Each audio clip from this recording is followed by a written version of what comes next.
things are unimportant, but the great basis Christian virtues are those which govern human relationship. Nothing's more important than human relationship. And that's Barclay.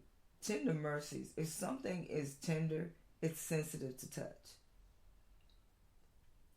The apostle would have them to feel the slightest touch of another's misery. And as their clothes are put over their body, so their tenderness is the tenderest feeling should be always within touch or within reach of their miserable. It's nothing more important than somebody to feel somebody else's pain. For you to understand how somebody else is going through. When you hurt, if you're in a church or you're involved in somebody else's, like when somebody hurts, you should be able to feel their pain. If you're a Christian, if somebody's hurting, you should be able to feel their hurt. If they're in pain, you should be able to feel their pain. Be sensitive to it. Be tender. Tender mercies. Just be sensitive. Sensitive to the touch. And today, people just don't seem to have that. If somebody's going through mental illness, you don't talk about them. You don't say, they got depression. They don't. They say they crazy. They this, they that. Hey, her son committed suicide. You don't do that. You do not do that.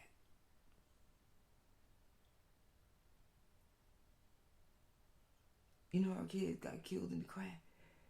And or you just and then somebody got killed, you go post it, everybody go share the post. Where did sensitivity, love, concern, kindness come? Where did that go? The ancient writers define Christos as the virtue of the man whose neighbor's good is dear to him as his own. It used of wine where it has grown mellow with age and lost its harshness is the word used when Jesus said, "My yoke is easy." Matthew 11:30. For my yoke is easy and my burden is light. Matthew 11:30. We can say that humility, which was not considered a virtue almost the ancient Greeks, is the parent of both meekness and long suffering. Meekness shows how humility will affect my actions toward others. I will not dominate, manipulate, or coerce for my own ends, even if I have the power and the ability. Long suffering shows how humility, I'm sorry, will affect my reactions toward others. I will not become impatient, short, or filled with resentment toward the weaknesses and sins of others. That says a lot. And you learn it over time, I believe. But please don't ask for it. Because you learn it over time. God will you truly be tested in it. Truly.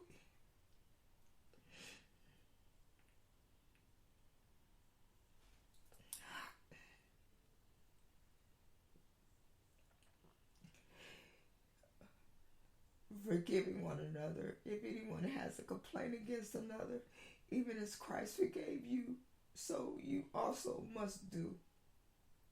We are told to live forgiving one another after the pattern of Jesus forgives toward us. Understanding the way Jesus forgave us will always make us more generous with forgiveness and nevertheless generous. When we consider the staggering debt Jesus forgave for us and the comparative smallness of the debt others have toward us, it bases ingratitude for us to not forgive them, as the parable Jesus spoke in Matthew 18:21-35. The forgiveness they have received is used to enforce the duty of forgiving others. When one thinks of how Christ forgave you, it should make us much more generous with forgiveness. God holds back his anger a very long time when we sin against him. He bears with us a long time even when we sorely provoke him.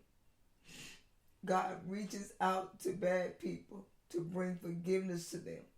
The habit of man is to not reconcile if the offended person is a person of bad character.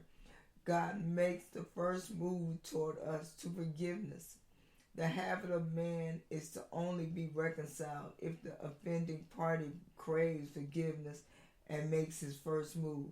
But God forgives often, knowing that we will sin again, sometimes even the exact same way. It is the habit of man to forgive only if the offending party solemnly promises to never do the wrong again. God's forgiveness is so complete and glorious that he grants adoption to those former offenders. In the habit of man, even when forgiveness is offered, he will not lift again the former offender to a place of high status and partnership. God bore all the penalty for the wrong we did against him in the habit of man, and when he is wronged, he will not forgive unless the offender agrees to bear all the penalty for the wrong done. God keeps reaching out to man for reconciliation, even when man refuses him again and again. In the habit of man, one will not continue to offer reconciliation if it is rejected once. God requires no probationary period to reconcile his forgiveness. In the habit of man, one will not restore an offender without a period of probation. God's forgiveness offers complete restoration and honor. In the habit of man, we feel we should be complimented when we merely tolerate those who sin against us.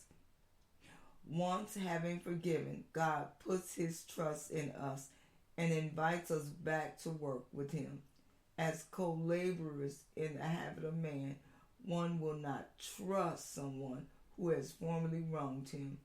Suppose that someone had grievously offended any one of you, that he asked your forgiveness.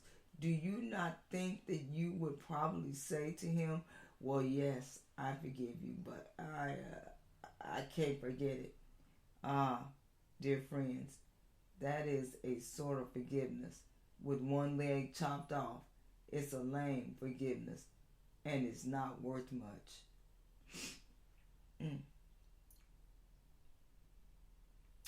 Above all these things, put on love, which is the bond of perfection.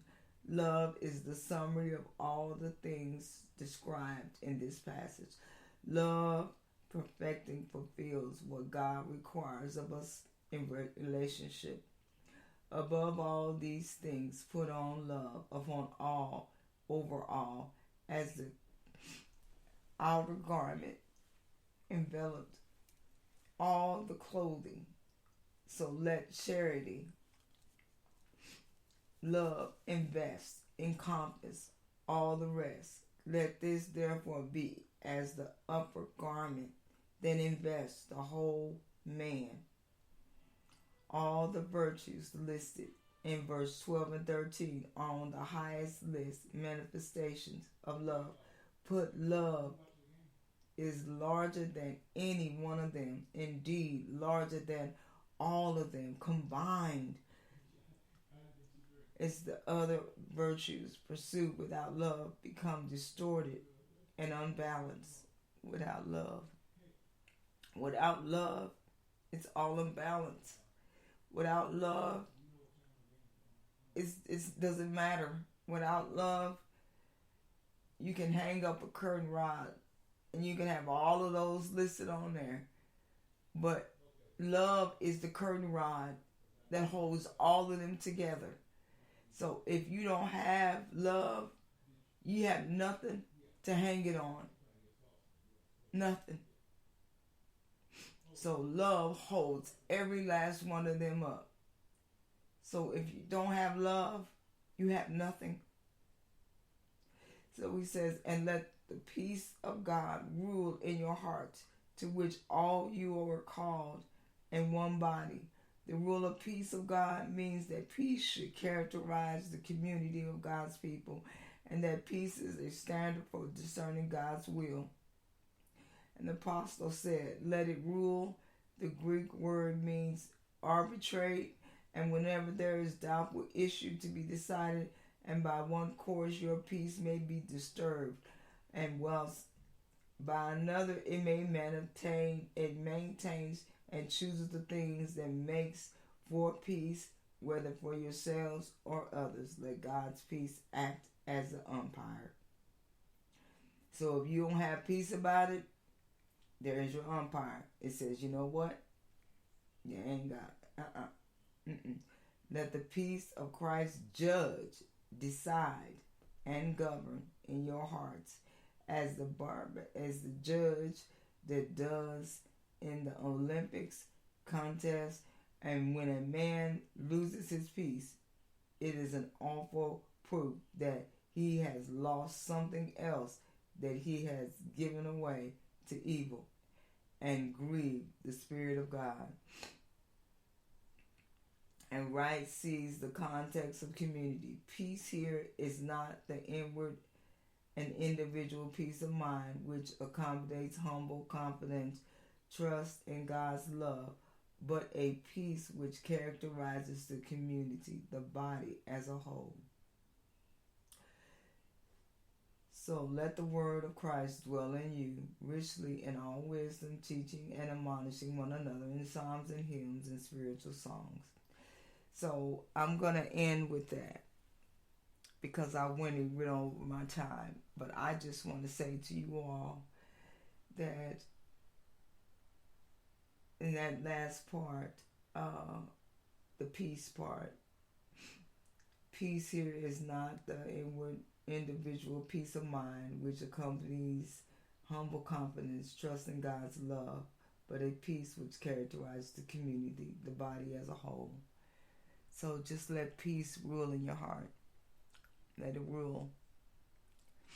And when you have lost your peace, you've